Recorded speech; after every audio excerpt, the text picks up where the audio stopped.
Man, boom shakalaka. What's happening with you peoples? You already know what it is. It's your boy NerdGainz. We back at you with another one.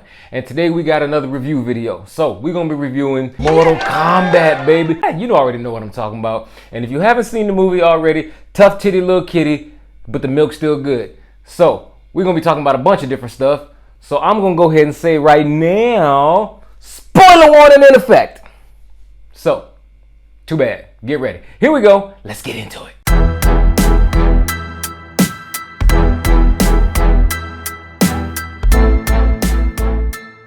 Y'all, this movie was awesome. Ooh, it was good. I haven't run into anybody yet who say that they haven't liked it, or at least say that they hated it. Like nobody I've talked to said that they hated the movie. They outright hated it. It was bad. It was terrible. Bad acting, bad action, bad storyline, bad everything. No one that I know personally has said that. Everybody I've talked to has loved it. It pays like so much homage back to the old video games and the original source material. There's so many nods throughout the movie here and there of the original stuff. Like different songs, different characters, even different like mannerisms and things that different characters say and stuff like that. Along with all the visuals and different, outfits and costume design and all that. Costume design is amazing, by the way. All these different things. It was so good. So basically what we're gonna do is we're gonna go through a couple categories and we're gonna kind of break it down like that. And then I'll give a little bit of oomph here and there. All right, so we got a few categories we're gonna run through. We have action and fight choreo, storyline, acting/dialogue, visuals and SFX, and potential for a sequel. Alright, so the action/fight choreography I thought was done really well throughout the whole thing. Like the scenes between Scorpio and Sub-Zero are the best in the entire movie. Like there's some sprinkled, throughout that are not as good or whatever. But at the same time, I mean, if you look at all the advertising for the movies and all the trailers that they've done and everything, most of the focus has really been on those two characters. So it's like they knew that they were going to be the most popular characters that you would want to see fight. So the most amount of time is spent on their fight scenes. And you can tell, that's how they went about it. Like they spent the most amount of time working on them, and they also spent the most amount. They had the most screen time for their fight scenes. But all the fight scenes are good between everybody. I'll tell you what, the only one that I didn't care for so much was the fight scene between Cole Young and Goro. Like I thought that fight, it was good. But I don't know, man. I don't know. I guess the fight scene from the original, the first Mortal Kombat film with Johnny Cage and Goro, honestly, dude, that one kind of got me over this one. And it's not that like the special effects are better, than that. Where I mean, that movie was almost 25 years ago. And this one we have so much more like technology and different things they can do, which I think kind of is what made me a little iffy on it. Like I thought the SFX for Goro were kind of shoddy in places. Like I didn't think his face looked quite right, and the way he moved wasn't quite right. I mean, I get it. It's hard to animate a 8-foot 4-armed creature, fighting real people. But I don't know. It just lacked a few things here and there for me. But overall, all the other fight scenes were amazing. So the stunt coordinator on this film was named Kyle Gardner, I think, and then the fight choreographer was Chan Griffin. And both of them came together and put together some really cool stuff for this film. Like all the stunts are awesome. Cause people gotta understand, it's fight scenes and stunts are not always done just by one person. It takes a whole team of people, obviously, and there's usually a particular coordinator that does those things.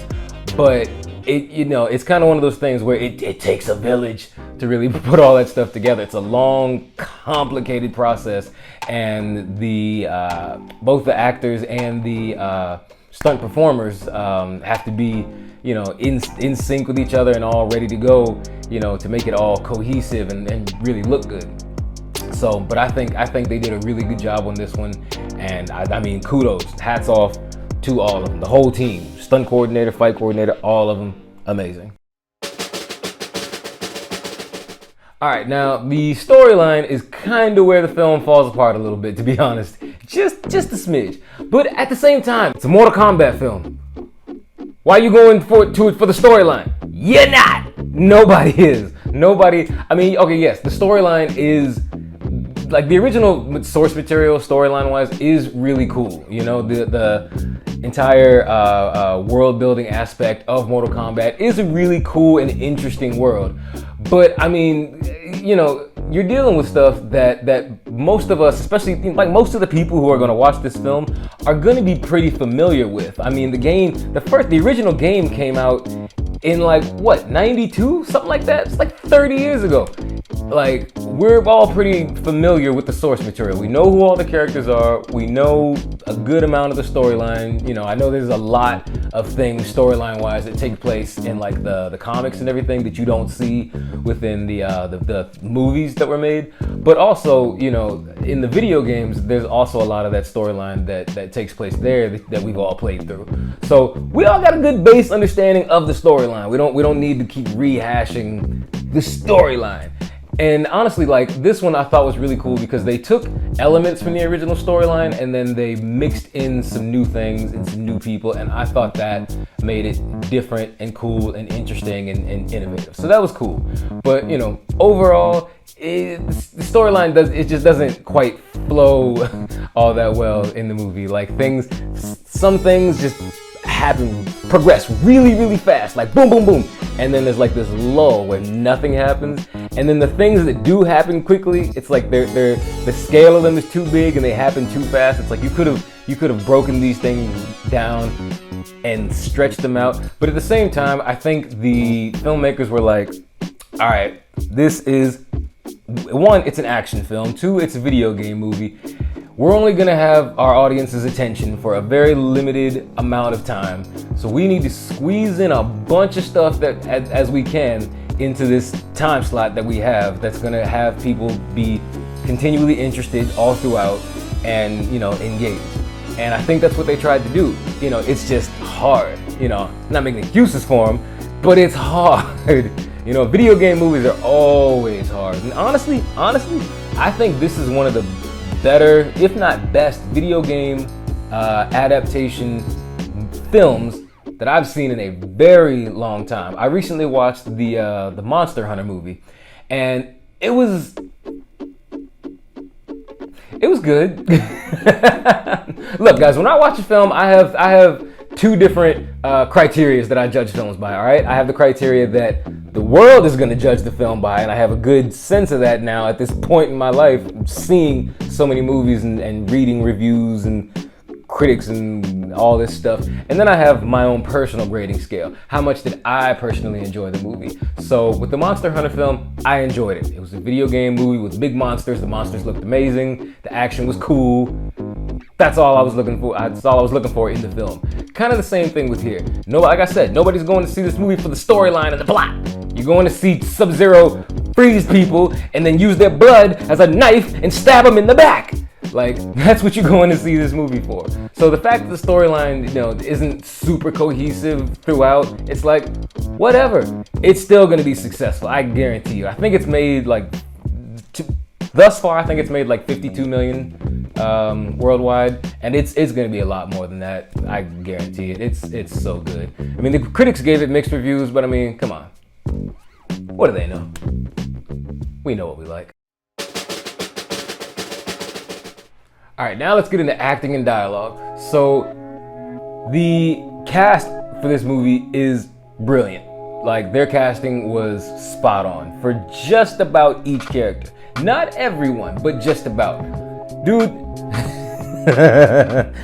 Josh Lawson as Kano has got to be one of the best casting choices I have ever seen for any, like, character ever from a video game franchise, or any franchise for that matter. This man, they did this man's dialogue so extremely well, and I think it was a mixture of good writing, them enjoying writing for his character, and then his acting chops.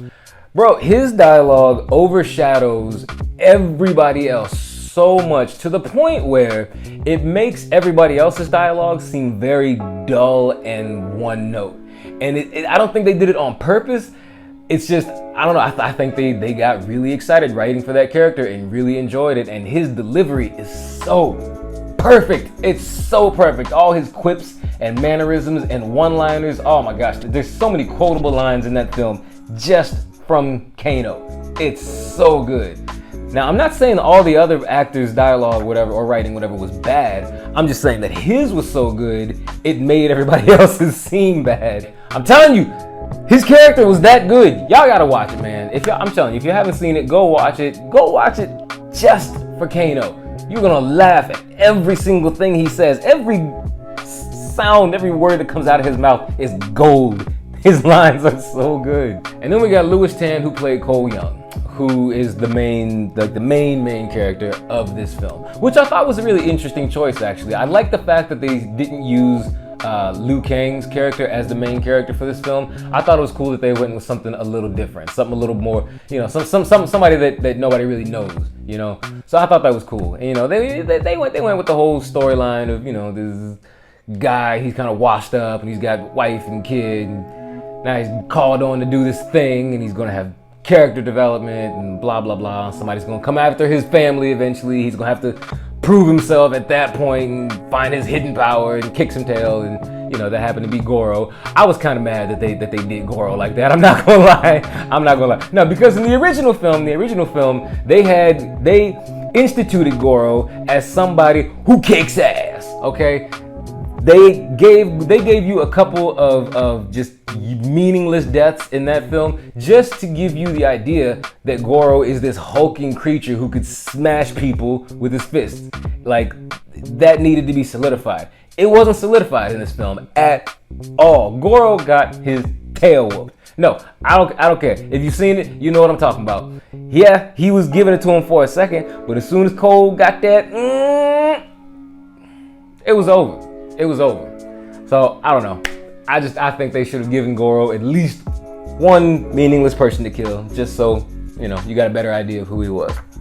I don't know. That's just me.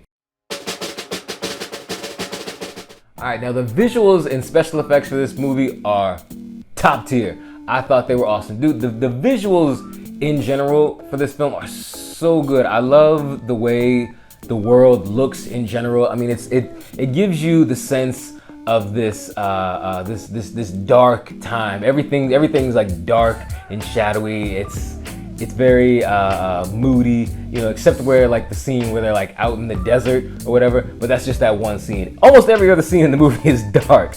Hell, you even get a sense of darkness from when they're fighting in the snow in the beginning of the movie. Like there's all these trees. The house they're in is dark. Like it just gives you a very muted sense of everything, but it's good because it matches up with the story and overall feel of not like just the genre and then the source material that they're working with. So I thought that was really well done. And then the VFX team did a fantastic job on this. I mean, all of the powers that they used look awesome. The stuff with Sub-Zero and Scorpion, bro.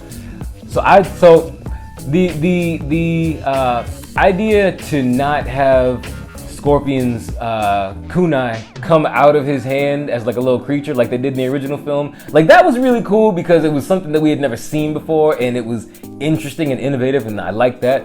But having this be the kunai that he grabbed when they killed his wife and he tied it to that little piece of rope when he ain't have no sword, he was whipping it all around and chopping fools left and right. Man, that joint was crazy. I love that. That was awesome. And then Sub-Zero's freezing stuff. Oh my gosh. Dude, bro, they did such a good job with Sub-Zero's powers.